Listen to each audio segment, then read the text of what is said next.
Welcome, everybody. Appreciate your time today, joining us for the webinar on how to leverage Australian government stimulus packages and assistance.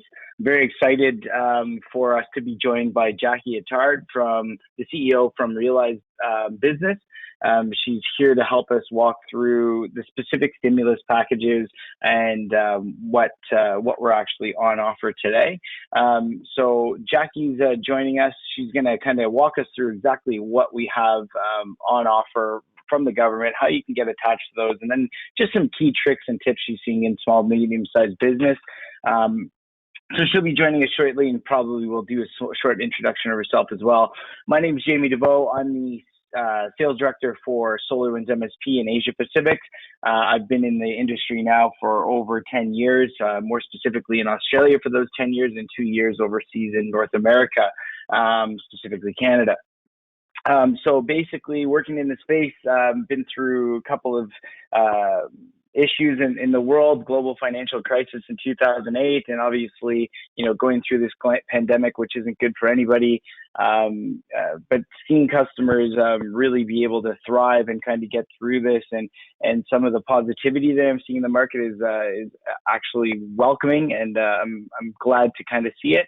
And these government stimulus packages are just a way for you to get your hands on revenue and make sure that you can get through this dark period in time and get to the light of the tunnel. So I'll be here to kind of walk through some of the packages that we're seeing in the market, but more specifically, the goal of today is to have Jackie walk through the stimulus packages and how you can get attached to those, and what might be relevant for your business. So without further ado, I'll pass it on to her, and you'll be hearing from me shortly on later on in the presentation. So go ahead, Jackie. Thank you very much, Jamie. Appreciate joining you on this webinar. I will agree that through this time, the stimulus packages that we've got are making a big difference to businesses and helping fund some of the shortfall that we've found with this business interruption that we've got at the moment. But just before we get started, I just want you all to know that you're all on mute. However, we don't want to mute questions. We really want to hear from you, and I'm really happy to hear from you. So please, at any time, use the chat box to ask questions. An interactive session is always a really valuable session. And not only have you got me, but you've also got Jamie, which I'm thrilled to be able to share this with, because I think he offers a perspective that will just only enhance what I've got to say today. If you've got any audio issues, please use the chat box to let us know, and all video, but also just to please be aware that the session is being recorded. The organisation that I'm the CEO of is a not-for-profit business advisory centre. We've been around for over 30 years. Really, our mission is to empower people to successfully run businesses, and we do that through having a team of advisors/coaches who are funded by state and federal government to actually work with small businesses and provide low-cost advisory services. The government are aware that they do talk about the backbone of the economy and small business, but one thing they are funding, which a lot of business people don't know, is how to help build your capability as a business owner by not just handing out money, and this is outside of COVID, but by actually helping you work with somebody who's a experienced advisor or an experienced person in growing a business. So that's what we do in our organisation. My background is actually I've been in small business all my life. I grew up in small business, and I have only ever owned businesses. So actually, as the CEO, even though I'm running this is my first job, but I still have all the responsibility of ownership here. But really, my background has been in growing and developing business owners. I have a master's in business coaching from Wollongong Uni, and a number of other qualifications that help me be understand what it takes to grow businesses.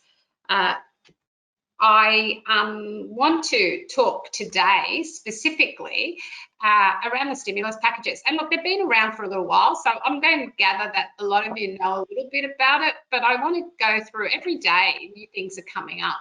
So today I want to talk about this, the JobKeeper specifically, and also how that links to rent relief. I haven't got that here, but I want to talk to you about rent relief as actually an option for you, and then also easy access to loans. And then we're going to talk about, okay, so what should you be focusing on as a business owner in a time of disruption? And look, I've been around long enough doing what I've done, been doing, that I have actually, been part of, the GFC's been the worst downtime that I've worked with, and there was a lot of learning in that. And I want to talk to you about bundling and unbundling product, and Jamie's got some specific products that he's going to share with you around that as well. So here's the government stimulus package that have come out. So the first stimulus package was cash flow boost. A lot of you would have found that when you submitted your GST in the late April, you would have found that you got that boost. So that was really paying you a minimum of $10,000, but dollar for dollar for your PAYG that you had paid in the quarter January to March. You'll get a second payment of that in your next GST return. There's also the increase to instant asset write-off. So that is, typically you have a $30,000 instant write-off, and they've increased that to $150,000 for this financial year for one asset.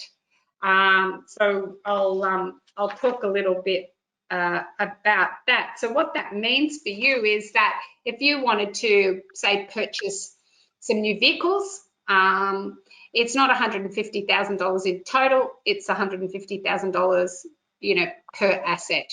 So you could buy, 4 or 5 vehicles, at $80,000 if your business wasn't impacted and you want to take advantage of that write-off. So that is, about stimulating economy, stimulating spend, so that businesses that are doing that haven't been negatively impacted, are helping boost the economy. The ATO payment plans. Look, if you have found that things are really tight for you, from January, I believe that the ATO actually have are no longer charging interest on any GST debt. They're also making it a little bit easier to pay off any GST debt. And sometimes I understand in small business, GST debt is something that we use sometimes to fund ourselves. So if it's done well, and it's done, you do have payment plans, that is in place at the moment for you. But what I really want to talk to you about today are these 3 things, which is the easier access to business loans, JobKeeper, and rent relief.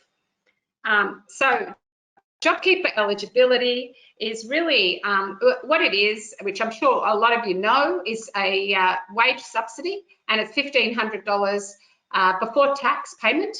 So to any employee that you have in your business, if you can prove that your business has faced a 30% fall in turnover. This payment will be in place for 6 months, from March up until September, and the first payment should be coming through for you, this week. So you should have had all your application forms in. And the beauty of it is, once you qualify with JobKeeper, which I found, I was really surprised by this, is that once you qualify for the 6 months.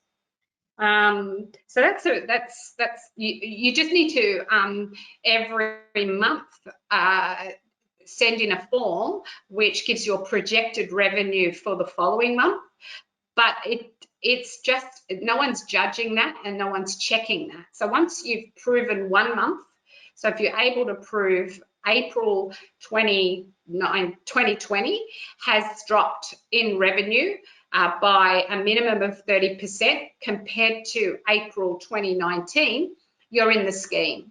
And then every month you just fill in a form and you give them your projected revenue. If you are a proprietary limited company and you don't draw wages, as a director, one director of that organisation can qualify for JobKeeper, again, as long as you've got the fall in turnover.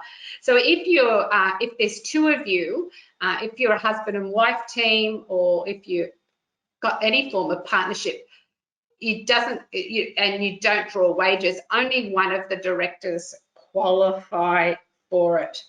The other thing to think about, if you've stood down employees or you've terminated them, and they were employees of you as of the 1st of March, you can reinstate them under JobKeeper, and so you can re-employ them. So that's something to think about if you had to, suddenly make some quick decisions because of managing revenue in your business, that you can bring back the skill. The idea with JobKeeper is to be able to help small business keep their skills in their business, so that when it comes back to business as usual, you're ready to go fast. Now, one thing to keep in mind with JobKeeper, an employee can only get it from one employer, and it's the employee that has to fill in a form and sends it off to so you register.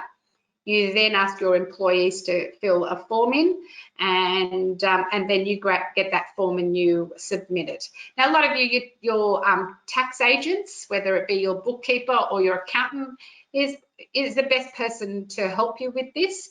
Please bear in mind that I have seen that some accountants are charging some ridiculous rates to do the work. The work isn't that onerous. So, to be charged $1,500 to submit your JobKeeper, depending upon the size of your business, that might be a bit steep. So, just manage that for you, because the fee that it should be sitting around $400, $450 is what we're seeing just generally across the market. If you've got casuals, as long as they're being regular and systematic basis, they say. So what they mean is that they have been with you for over 12 months, that's casuals, then they qualify. So they'd have to have been in some pattern of employment with you. So let me talk about how to calculate. I sort of talked about this. So you can choose which month to qualify from the 30th of April, which is the date that the first fortnight starts. You could either use your March 2020 or April 2020. And with March, it was what your turnover was, and then it was April was a projected, because when the forms came out, it was mid-April. But if you found that April has dropped, and you can still qualify because they have actually extended the date to qualify. And then what you'll do is every month, so right now you'll fill in a form and then it'll say, what's your projected income for May? Once you've done it, you don't have to requalify, right? So the ATO has extended the time to enroll. So that means that if you enroll by the 31st of May and you are eligible for the first 2 fortnights, you will be paid that, so that will be back paid. The thing with JobKeeper, you have to fund it, so you're funding your employees' salaries and then you're getting reimbursed by the tax office. The other piece about JobKeeper is that if your employees are paid less than $1,500 before tax per fortnight, you have to supplement the income so that meets the $1,500. So what I mean by that is if you have an employee that is part-time, works 2 days a week and receives $1,000 a fortnight, and that's before tax, you would take the tax out and you would pay them their net salary. When you got JobKeeper, you would then get the $1,500. You would then take out the relevant tax between the difference. So, we're talking about an extra $500 that they're going to get, and that's your employee's income, not yours. So you are reimbursed for what you paid the employee, but you need to pay the employee the difference between their salary and JobKeeper if their salary is under the $1,500 per fortnight before tax. The other thing with it is you can't select. It's got to be your whole team. So everybody in the team has to participate in the scheme. So if you've got employees that are stood down, so you haven't made them redundant, they need to participate in the scheme. So you need to bring them back. You can, they have relaxed the Fair Work laws. So if they were a full-timer on greater than $1,500, you can bring them back in and get them to work less and maybe doing different tasks as well. So, yeah, that's one thing. You also have to be aware that annual leave accrues on JobKeeper, and and of course it doesn't include super as well. If the employee is on unpaid leave, they can qualify for JobKeeper payments as well, as long as they're not receiving any other government payment. The other thing as an employer is if you are finding that you need to manage your staff and your workload, you can request, and you've got staff that have got annual leave and it's sitting on your balance sheet, it's costing you, you can actually ask your staff to take annual leave at full pay, but you can't, and they can't refuse it. But you must bear in mind that you can't reduce their leave to less than 2 weeks. So if they've got 6 weeks leave or 4 weeks leave, you can ask them to take 2 weeks leave. If they've got, say they've got 4 weeks leave, you can ask them, and they can't refuse if you do, to take that 2 weeks leave. So this is all the questions, or everything that I've got around JobKeeper. If anyone has any questions, please type them in the chat. Happy to answer them. I know that it does stimulate a lot of conversation. Now, one of the benefits that you get for applying for JobKeeper is there's a mandatory code for rent relief that the Australian government has implemented, and that is if you qualify for JobKeeper, your landlord then must reduce your rent to the same percentage, and you can negotiate this as what you have, what your income or what your revenue has been reduced up to 50%. So you can negotiate to have your rent reduced without it being added to your lease. Anything under that. So as long as it's equivalent to what your what your drop in revenue is. So if you've dropped revenue 50%, and you can prove that through your application to the ATO for JobKeeper, you then can apply to your landlord to reduce your rent by the equivalent. Now, there is a mandatory code. I do suggest that if you are going to negotiate, that you have a look at that mandatory code, and then you have a look at each state-by-state code, because then there's slight variances. One of the really challenging things here is it's a bit vague as to how do you prove to your landlord. Now, one of the things is in the code is that the landlord can't make it onerous for you to actually apply for this reduction, and so one of the things that I heard today and I've seen is, and this is actually a local council, which will remain nameless, but they are actually asking for profit and loss statements. That's actually illegal. They can't ask you for a profit and loss statement.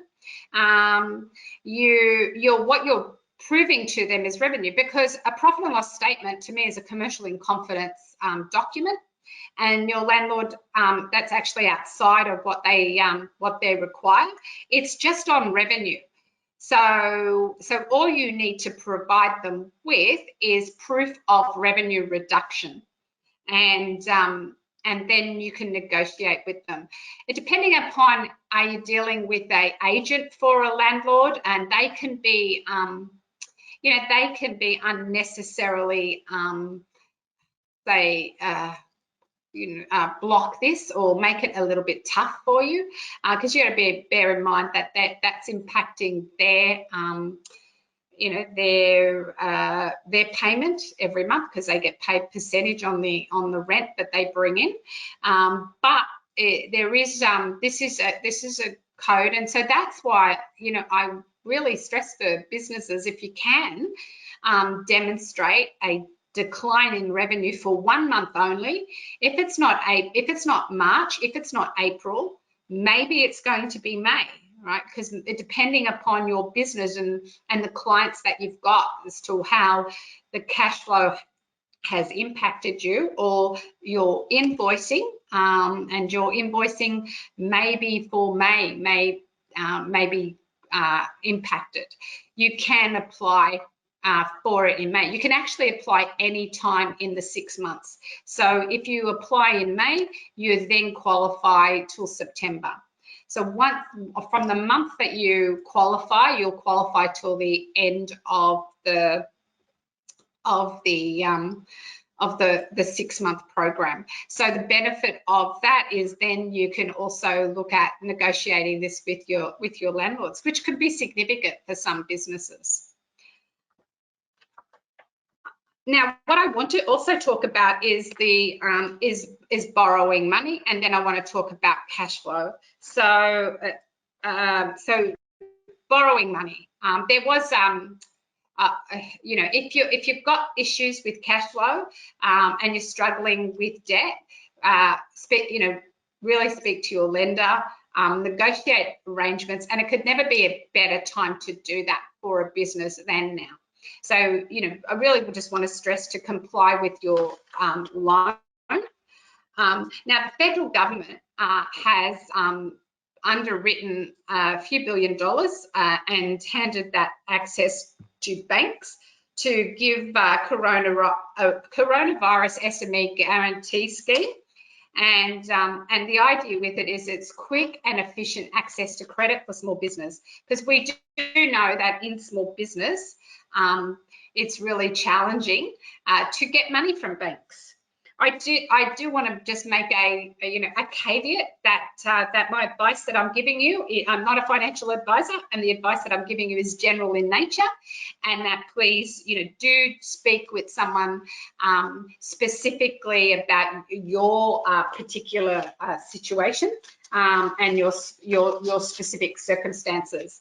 But just to let you know about this loan guarantee scheme is that there's you've got available loans for up to $250,000, but it's short-term loan. It's only over 3 years. There is a payment deferral scheme of 6 months, and there is really low interest rates for the first 6 months. But I wanted to just talk to you about some of the pitfalls with it, and why and what you can use the loan for. So the loan is really to supplement cash flow. So it's not for new business, it's not for purchasing of equipment or property, and it's not to be refinancing debt. Now, I did say that there's some really good honeymoon periods or concessional interest rates, but you must check what the repayments are and the applicable when the introductory rate lapses. Just a word of warning, it's capitalized. So when we say that the loan payments are deferred for 6 months, you will still have capitalized interest during this time, which what that means is the interest still continues to be charged on the loan. So when you actually go to start making your payments after the 6 months, your loan will be at a higher amount than what you originally borrowed. So you need to just consider that. So the longer you defer payments, the more you need to repay. So sometimes we say even if you could pay a small amount in that first 6 months is a better option potentially for you, because it's over a small period of time. So should you or should you not take on more debt to get through things at the moment and to manage your cash flow? So be mindful that these loans require a personal guarantee. So that's that means that you're going to be personally liable. It is, I said 3 years, so that's a short borrowing time to pay them back. But I would say that if you need it, having this as a cash buffer could really sort of give you a bit of peace of mind through, the potential next 2 to 3 months or the unknown period of time that your business is going to be impacted. So how do you know how much to borrow? So cash planning. And I've got to say, the number one thing that anybody in a disrupted or interrupted marketplace needs to do, and the Bible that they need, is a cash flow forecast. And I'm going to go through how to complete one. And at the end of this webinar, we will have Hamish will be sending you a link to an online version that you can use for your own business. And the idea with it is you're going to analyze expenses and analyze income, and then you can develop your plan.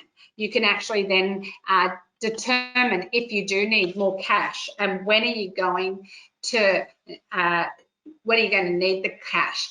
The benefits of this is that as an owner, it really gets your thinking focused.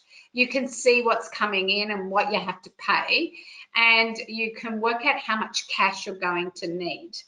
And this is really a Bible that every business should have, regardless of what's happening in the market. But if you don't have it, it's critical for you to have it now in this marketplace. And for some businesses, they've got monthly forecasts, and for others, they have, they even need weekly ones. But I think for your business, I think a monthly one suits your business-to-business style of business. So I'll talk you through how to complete one. So here's a sample. What have we got? What you've got there, the opening cash balance at the top, that's actually, if you were to do this now for June, you would, on June 1, what's in your bank account? So you put that number there. So whatever's in the bank account 1st of June, you put that in. Then what you would do is, to the best of your knowledge, you would guesstimate what income have we got coming in? Who's on retainers? What did we get last month? What do we expect to sell? What do we think is going to come in? And you'll do that to your best of your knowledge. Now, for some of you, if you're on contracts, that's fine. You'll know what the income is that you're going to get coming in. But for others of you, and I think most of you will, and then what you would do is you would then put the actuals in at the end of every month. So that's your cash flow in. And then you've got the cash flow outs. And I'll go into detail about the cash flow outs. I just really I have missed this arrow. So what you've got here is once you've put your cash flow ins, and then you've got your cash flow outs, which are all your expenses, you'll have a net cash balance at the end. And that net cash balance will automatically go to the top of the following month. So what you're going to do is you're going to project this, project it for 3 months, project it for 6 months.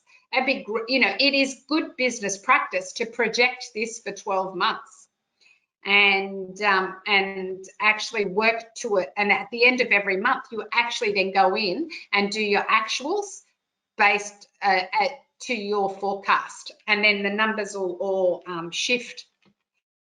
So if we look at cash flow in, you've got your opening cash balance, you've got your different services and your different products. So then you'll have a total cash inflows. It'll go right across. What you might find is that if people are late with payments, so say that 65,000 in July doesn't come through to July, that's going to make a big difference. So what happens if it comes in August rather than July? Because if you have a look, you've got this is all your expenses. So you've got your net pay run, you've got your super, you've got your taxes, you've got your BAS, all those things that we tend to not project at a cash flow level. And then we've got our cost of sales, like our facility expenses, every other type of expense we get. What's the GST we collected as well? Because that obviously we have to look at GST collected to GST paid. And so then what we end up having is our cash flow ins, our cash flow outs, and our net cash balance at the end of that. So coming back to this, once you've done your projections, at the end of June, you then would go in, you don't change the opening cash balance, but you would actually change whatever you actually spent versus what you projected. And then you would also look at what income actually came in versus what you had projected. And every month you would do that. So the months ahead would all be projections, and then the month that that has just passed will be the actuals. Is there any questions about cash flow?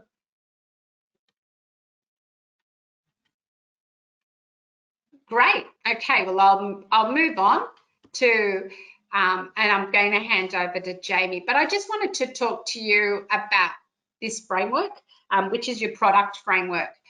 So two things in a recessional or a business, business when we're interrupted or impacted negatively. We have to look at cash flow, and then we have to look at market conditions and how is our product meeting the market conditions. So really simply, product is what clients pay you for at the highest level of any business model. So let me give you an example here. If we talk about McDonald's, we buy food from McDonald's. McDonald's package food, and what we've said about McDonald's and the packaging is that they are brilliant at packaging. They were great at the bundled meals. So the packaging of a bundled or unbundled. So bundled means I'm buying a pre-packaged product that has a number of different elements to it, a number of different features, and I'm paying one fee for it rather than paying individually. If I'm paying individually, then that's called unbundled.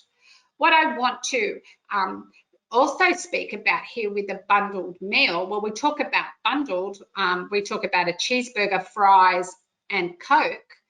We think that's it, right? That's the bundle. But there's all these other things that we're getting in the bundle, which are benefits that come with the bundled meal. So, you know, the fact that we could go into any country in the world and know the process of buying product from them, there's the standardized version around the world, that's a value add. Their cleanliness, their toilets, their playgrounds, their convenience, you know, these are all part of what people are paying when they buy your product and your package. And then the output is, what is it that what is the, you know, the WIFM, or the big wider, like what is it that you're really giving clients that is a benefit? And when we say McDonald's, it's like, you know, it's fast and we're fed, right? So that's really simple. I want to come back. I'm going to hand over to Jamie now, who's going to talk about some really interesting bundled products for you.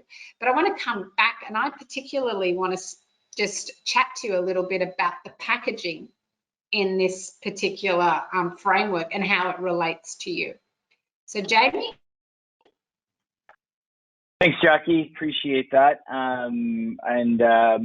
Really, obviously, happy to get an opportunity to talk everybody through some of the packages. I'll be very quick, and I really don't want anybody to look at this as a sales pitch. It's more along the lines to get you, you know, if you were caught a bit off guard by the pandemic, which I think a lot of us were and weren't, depending on you know how well you looked into what was going on in, you know, December last year. I think what we saw was a large majority of customers were able to handle the transition quite well.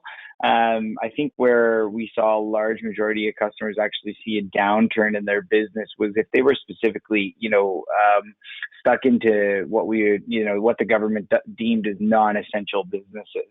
So, you know, heavily involved with RSLs, or you know, any kind of restaurant industry or manufacturing industry that saw a downturn, or, you know, any kind of, you know, specifics. And I think you all know what those were. And I think what we saw was a panic kind of set in. Customers didn't really know what was going to happen. Customers were, end users were reaching out to MSPs and asking for discounts. They were asking for ways to limit services. And in a lot of cases, you know, we saw customers being able to ride out and configure or drop down their specific tiering of a structure. But in some cases, we did see just offering of, like, you know, shot out of the gate discounts, right? I'll give you 15 or 20 or 30% off for the next 2-3 months while we ride this out. And really, at the end of the day, you know, I want to stress that, you know, and if you walked into this before, you know, I understand why you got to keep your customer happy, but we really want to start to move away from that conversation as much as possible, because once you discount your current services, you kind of devalue them a little bit. There's always the opportunity to drop services down for the customer, and they need to be made aware of that. Even through an economic climate like this, you know, you need to retain some level of margin. So if you have a tier A customer who's on a fully fixed fee plan and they want to see a downturn in services because their staff isn't in the office or they've laid off staff, but they want to retain some level of service for their IT to keep it running, because we all know that that's going on, then we should be in a situation where we consult with the customer and we drop them down to a service plan that actually makes sense. This will allow us to retain our revenue in terms of our GP, gross profit, but also allow us the opportunity to then scale that business up more effectively, you know, when we get out of this. And definitely, you know, for everybody on the phone, we're getting out of it, I think, a lot more in Australia, and I think the world's starting to make some turns as well. So there will be an end to this thing. The pro tip on service offerings is really just having the right mix. And you know, if you were caught off guard here and you had that one plan that you sold to everybody, now it's time to kind of maybe take a look at your service offerings. Start to look at, you know, how they're shaped, what you actually have, the kind of customer you have in your base. And I think that's the key thing you you need to do. Look at your existing customers and understand what kind of plan, are they on a bit of a platinum level plan, but they don't really use all of the services, and we could potentially make them more comfortable in sort of more of a proactive plan or something a little bit more a la carte, or vice versa. Maybe they're, a reactive customer who's completely caught off guard during this pandemic and didn't have the proper monitoring system set up, and it made the push to work from home a harder process. So, I think we all know what reactive is. It's really the customer initiated remote support.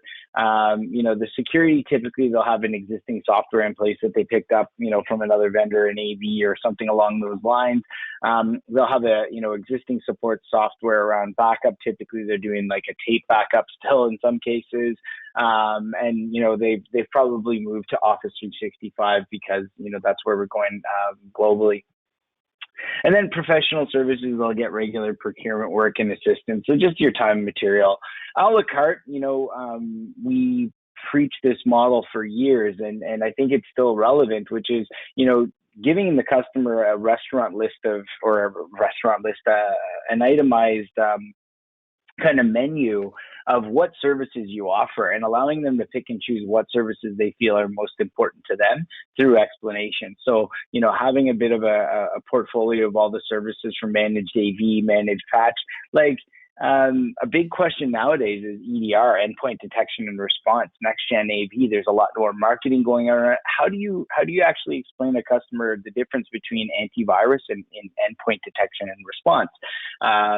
What's the difference between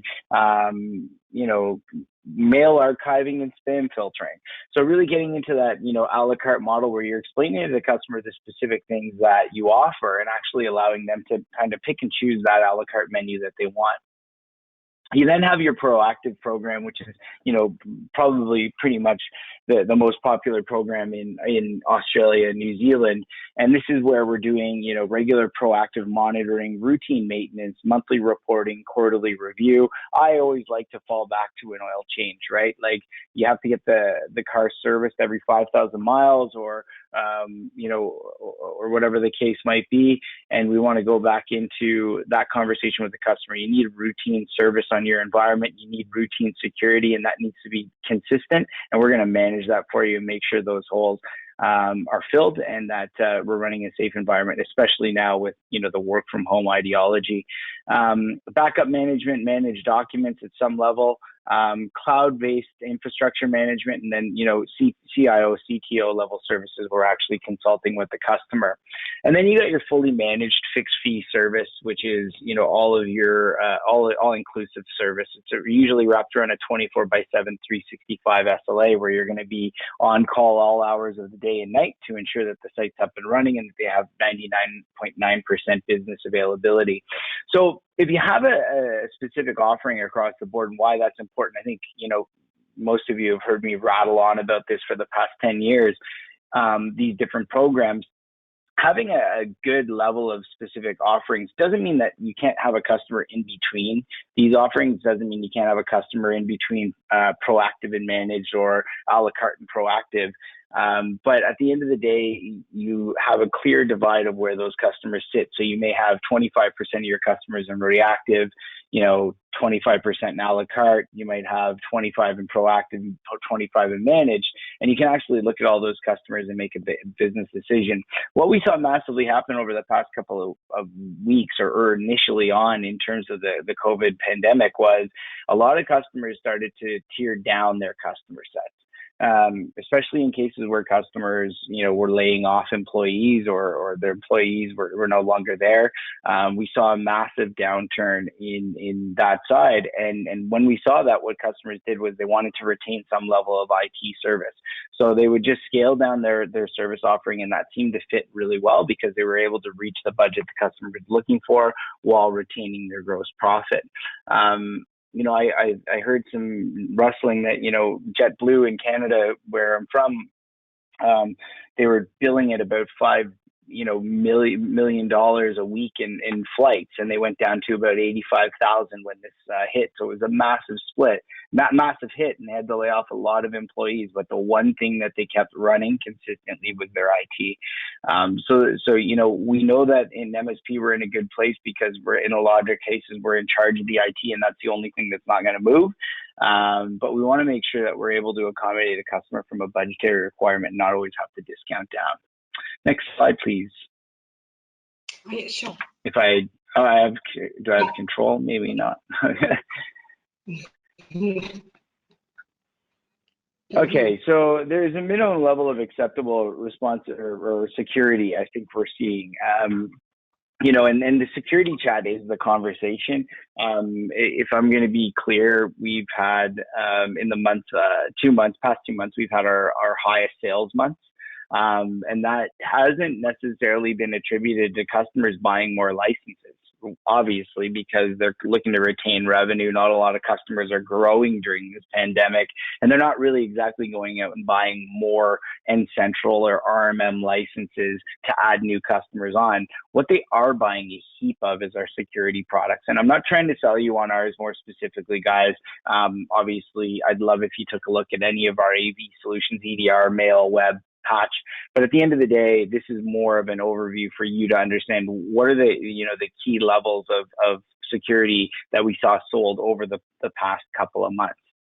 You know, there's a bare minimum, a core level, and that's typically for customers who are like, listen, I don't have a lot of money, I'm going through this situation, but I do need to keep those 10, 15, 20, 30 devices running, and I do need to keep them secure. And that was just basically a EDR AV kind of conversation. So either antivirus or a new EDR. We've sold a ton of endpoint detection and response from SentinelOne because it obviously there's been a uptick in the amount of ransomware and CryptoLocker hitting customers because they're working from home. They're not underneath the safety of the firewall.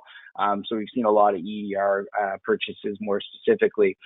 Mail protection, obviously, for spam. I don't know about you guys, but we've been getting hit pretty hard in SolarWinds and email extensions and things like that. As you would see, an uptick there as bad users decide to try to see what they can get out of a pandemic. It's a shame that these people do this. They're a bit ruthless, but it happens. So we want to make sure we got some form of good mail protection there.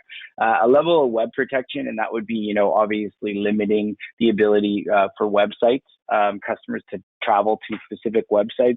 Maybe they've moved to their home device or bring your own device from home, and they, you know, or they're on their company computer and they're working from home on their home internet.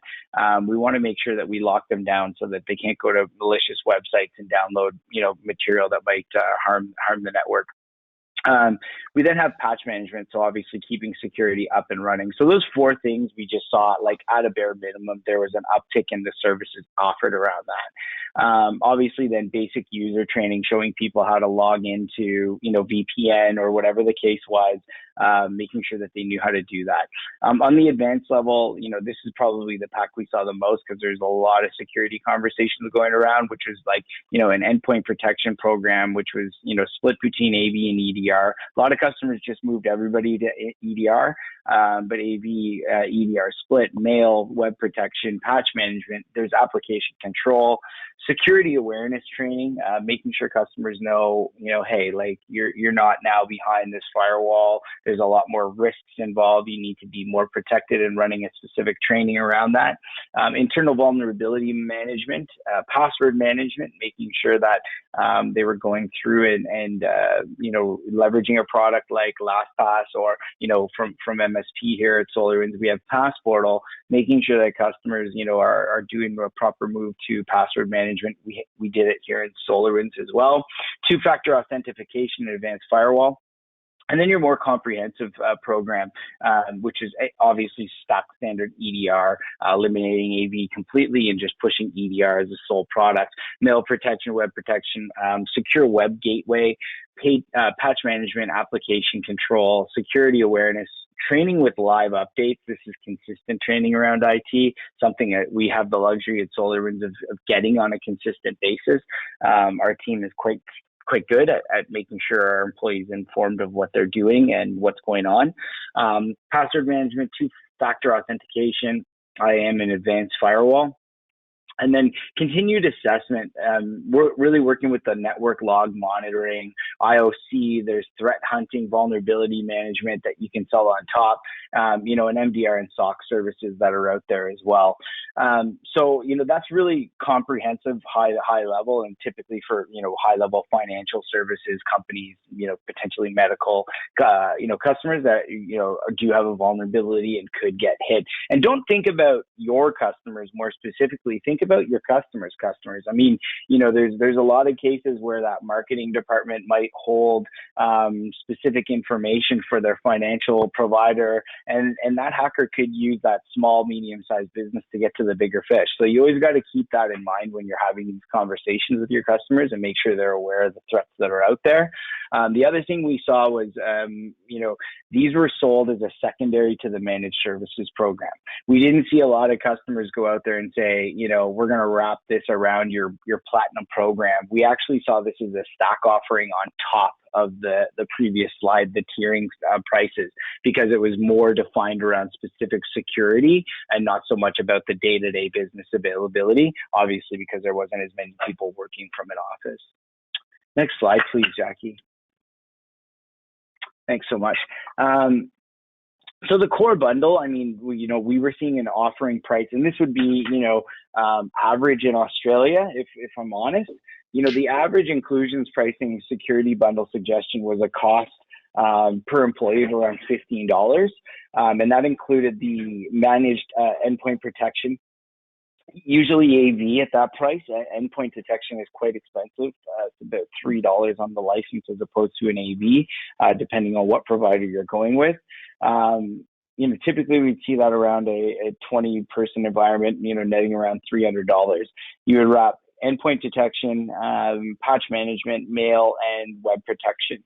If you use us, they're all fairly cheap products, and wrapping them all together to make sure that the customer, gets that base level of security, but also you maximize your gross profit. And I'm not saying that, I know that, we're all in this together and we're all fighting together, but you guys still have to run the business as well. So you need to be profitable. You need to be able to maintain your current employees and your current level of service, and you need money to do that, unfortunately. So, let's accommodate the customer and accommodate ourselves as well. So, you can see kind of the features and benefits beside each of these points, but I think for everybody on the call, they know pretty much what mail and web protection and management is. But if you do have any questions, please do enter them into the chat. And then the last slide, what we saw was, and if Jackie can move to the next slide, please. The last slide we saw was the last one, this one here. We saw a lot of customers redefine their pricing model. We saw a lot of customers come up with a COVID-19 security bundle or a stimulus package of their own that they worked secondary to their current pricing model, and they tried to retain as much margin while custom fitting a specific program to get them out of this specific situation and make sure the customer was secure during that time. So you can see, our pricing calculator up front here. Anybody who wants a copy of this, we can send it to you. Just go ahead and shoot a message in the chat or on the questions bar and say, hey, I'd like one. It's also available on the Institute, the MSP Institute, that you can log into on our website. So the pricing calculator, they were able to go in and specifically take their cost per device, attach it, and then build in a markup and the specific gross profit to make sure that they were being profitable, but also so that they could actually standardize a pricing as they were going out to talk to customers. They had something specific that they could talk to. It wasn't just about a downturn in the economy or whatever the case was. It was specifically about, hey, we've done this specific bundle and we feel at a minimum you should be leveraging it across your customers. It's at a low cost of, let's say, $15 a device or $15 an employee. What it'll do is make sure that all those work from home employees are safe during this time. So that's really it for me. I didn't want to go too much further there. I think I've soaked up a lot of time already, but I wanted to really go through, just an overview of what we saw in the market from our MSPs, how they reacted to what happened. And this is for anybody on the phone, for anybody here listening, The worst part about it is thinking about these things happening more and more. But this is an opportunity for you to kind of take a look at your business and how you reacted to what happened today, and make sure that you're prepared for, potential something like this in the future, whether it's a recession or something along those lines. Let's make sure that we're prepared and we can actually pivot as opposed to, turning left after consistently moving right. So without further ado, I'll pass it back to Jackie to finish off the call. I hope that was worthwhile. And as I'm on the line still till the end of the webinar, so if you have any questions, please let me know. Thanks a lot. Thanks, Jamie. Look, they are great packages, and I just wanted to really reinforce strategically what we go out and tell businesses to do.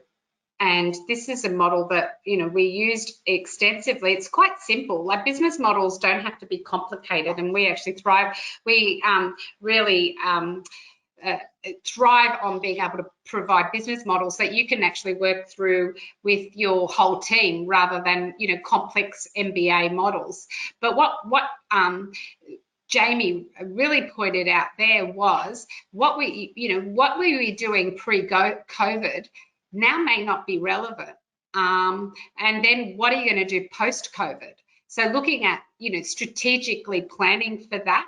So one of the things is, pre-COVID, you may have been, doing lots of the high-end managed services, but now, rather than unbundling, or rather than looking at discounting, it's moving clients down that chain and saying, and I have to agree with you, the worst thing you can do right now is undervalue your services and just, provide the same at a lower rate. And when you do your cash flow forecast, you'll see why that is the case. So what do you do differently is you tend to think, okay, what's a different bundle? And I think that is a great model to be able to use to talk to clients about. But then what am I going to do post-COVID? So what's going to happen on the up curve, and managing yourself through that up curve. But one of the things I wanted to add to this model is, whilst we've got a whole lot of features, which a lot of what you've just talked through is a lot of features, which for you is really, really important for your clients. What are the other factors that help them make the decision to see the value in what it is that you provide? So outside of the features, so if we went back to the McDonald's version, when we spoke about the cleanliness, the toilets, the global business that we know wherever we go, we know what we're going to get. The other parts of the bundle, what are the other parts of the bundle that you provide your clients, which you might undervalue? And you may be giving away and not really putting a value on it, because you just don't see that, you take it for granted that you're giving your clients, or you think your clients value it. And the way that I've just put some ideas down there, but one of actually the ideas that you can think about is, what is the information that you share with the clients to help them make decisions on their IT, or how can you help your clients save money? Because basically, if you're in there helping their employees be efficient, like, so can you get a new employee up and running with their technology, in a turnaround time of 3 days or 2 days or 1 day, I'm not sure what it is. How does that help that business with efficiency and profitability? Because that's the output then your IT services provides. And one of the other things that everybody is talking about now, so if you're on LinkedIn, I'm sure you're seeing this go around, is what's your business interruption plan? And just something that I'm just throwing out there as a business advisor is, a conversation. You want to be having conversations with your clients that show your value right now. And if your clients are doing business interruption plans or thinking about business interruption plans, what is it that you can help them think about when it comes to the IT the IT in their business. And this is just another way of assisting, because your clients are all, you know, small to medium-sized businesses, and they will be looking for you to be that expert. So, so really the idea here is to be thinking that, you know, right now it's moving, nothing is going to stay static for a little while, but what are you going to do to be flexible and move with it? And the goal of me presenting a model like this is just to get you thinking strategically about your business and the product that you sell. One of the things that I would say is be really clear about this. And if you have some time, so if your business has been impacted and you're trying to work on your business, quite often it is, well, what is it that I need to be doing that is having me work on my business? So looking at a model like this and really thinking about, you know, what are all the other added values? What else is it that we provide? Are we all speaking the same in the market? Are we all speaking about features and not necessarily about the benefits that your clients are getting? Do you understand what the benefits are that your clients get for working with you? Think about what your competitors are doing, and we always say, you know, the best thing to do to create competitive advantage is do the opposite. But it's always reviewing your product strategy is a must in every business to remain relevant and competitive. So we don't need to just do this in a market that has been disrupted or interrupted. It's something that is an all the time thing. So these two models that I shared with you, cash flow forecast and strategically looking at your product and looking at, you know, what is it that we provide as an output for our clients as a result of using our services, and what are the other added benefits that we provide. And they're going to be unique to you. They're going to be unique to the market that you serve as well. And even that then becomes, you know, another added value. So if you understand a specific market, if you're a specialist in the medical market, that's an added value. So I want to just, you know, say, is anyone, you know, give you about a minute or so to ask any questions of Jamie or I. I really think that this is, you know, it's great that you've come along tonight and participated in this discussion, and we really hope that we've provided you with some insights and another way to look at your business and provide you with some valuable tips, but also some tools. So, so my the spreadsheet, you can access a copy of that. I think Hamish will be sending that to anybody that participates, as well as you could just email him if you've listened to the recorded version of this. If there are no more questions, Jamie, do you want to say good night? Oh, well, I will therefore then. I will close the evening. I want to again thank you, and I look forward to answering any questions. Sorry about that. Yeah, I jumped in at the end here. I just wanted to thank you very much, Jackie, for attending and walking us all through this. It was very beneficial, I think, for me to see that. You know, obviously, with everybody on the line, I think, you know, the good news is we're starting to get out of this. So hopefully we'll get back to normal as soon as possible. But definitely, I wanted to let you know that we're here for you. So if you want to reach out to me directly, or any of the account managers, we can help out during this time. But yes, thanks again, Jackie, for the time. Really appreciate it. And thanks for everybody who showed up. Thank you. Thank you, Jamie. Good night.